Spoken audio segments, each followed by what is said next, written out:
Maybe you've stood in front of a very simple task before, something that would only take 10 minutes to start, but instead, you scroll through your phone, you make another cup of coffee, you rearrange your desk, you watch one more video, and then you blame yourself. I'm so lazy. The strange thing is, you don't actually feel comfortable during that time. You're not enjoying the procrastination. In fact, the longer it goes on, the heavier you feel, more guilty, more disappointed in yourself. If that is laziness, why does it hurt so much? Maybe what is exhausting you is not the task in front of you. Maybe it is the silent battle happening inside your brain. Because not taking action does not always mean you lack willpower. Sometimes, it is the brain's way of trying to protect you from something you have not even fully recognized yet. We have become used to calling every delay laziness. Society praises people who are always busy, always productive, always moving forward. So, whenever we slow down, we immediately place a negative label on ourselves.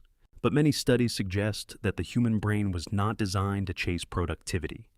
It was designed to prioritize survival.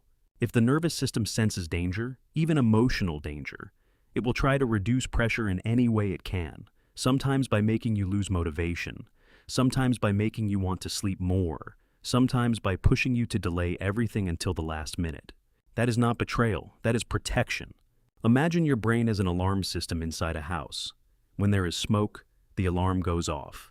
The problem is, if the smoke detector becomes too sensitive, even steam from a pot of soup can send the whole house into panic. Many people are living with a nervous system just like that. It is not that life is always too dangerous.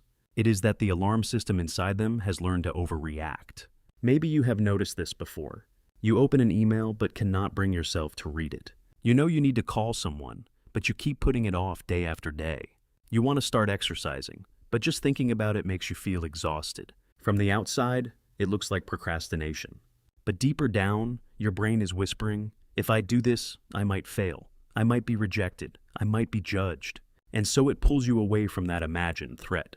Some psychologists believe that people do not always avoid the task itself. More often, we avoid the emotions that the task might create. You are not afraid of writing the report. You are afraid of feeling like you are not good enough. You are not afraid of sending the job application.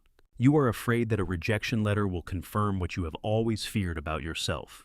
You are not afraid of speaking your mind. You are afraid of seeing disappointment in someone else's eyes. So, the brain chooses the safest option. Do not begin. Because if you never begin, you cannot fail. At least, that is what it believes. Memory also works in a very quiet way.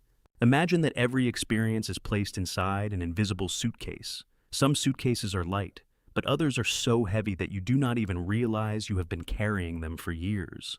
A criticism from school. A time someone laughed at you when you spoke up. A childhood where you always had to achieve something to be noticed. A family where grades mattered more than feelings.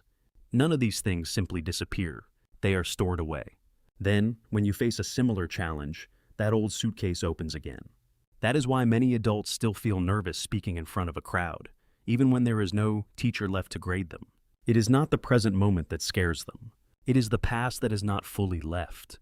Childhood is like the first operating system installed in the mind. If, as a child, you were only praised when you achieved something, your brain may have learned that your worth depends on results. If you made mistakes and were harshly criticized, your brain may have recorded that mistakes equal danger. Later in life, every time you start something new, that old operating system boots up again. It does not ask, could this be interesting? It asks, could I get hurt again? That is why some people are extremely intelligent, but still afraid to try. Why some people are full of talent, but constantly underestimate themselves. It is not because they lack ability. It is because they are living with an old program written a long time ago. Maybe what exhausts you is not the amount of work. Maybe it is having to fight your own nervous system every single day. You wake up, you look at your to-do list, and suddenly your body feels heavy, as if it is carrying stones. You wonder why other people can do it, but you cannot. But you cannot see what is happening inside. A person carrying a small backpack will always walk faster than someone dragging a suitcase full of memories. Do not use someone else's speed to measure your worth. There is a very interesting pattern. Many people feel guilty even when they rest. They watch a movie, but their mind keeps thinking about work. They go on vacation, but they never truly relax. They lie down, but their mind keeps running, Because their nervous system has become used to staying alert, like a radar that never turns off. It is always scanning. Did I forget something? Is someone disappointed in me? Is something bad about to happen? The deepest exhaustion does not always come from doing too much. Sometimes it comes from a brain that has never been allowed to feel safe. Some people also carry a very quiet habit. They are always trying to please everyone. They take on extra work. They struggle to say no. They apologize even when they did nothing wrong. From the outside, it looks like kindness. But inside, it may be a fear of being abandoned. Attachment theory suggests that early experiences can shape the way we seek safety in relationships. If love felt conditional when you were young, you may grow up believing that you have to do more in order to deserve love. So, you stay busy. You keep trying. You become exhausted, not because you want to, but because you are afraid to stop. Because stopping means facing yourself. There is a sentence that makes many people go quiet. You spent so many years learning how to read other people's emotions, but no one ever taught you how to listen to your own. You can sense when someone else is sad just by looking into their eyes. But when you are exhausted, you simply say, "I'm fine." You absorb other people's pain like a sponge soaking up water. Then you wonder why you feel so heavy. The truth is, you are not weak. You have simply absorbed too many things that were never yours to carry. Emotions are like smoke. If you try to lock them inside a closed room, sooner or later, the whole room becomes cloudy. You can pretend to be strong. You can smile. You can keep fulfilling every responsibility. But the nervous system remembers. The body remembers. And one day, it will pull the emergency brake. You call it losing motivation. It calls it emergency rest. That is also why many people suddenly cry over something very small.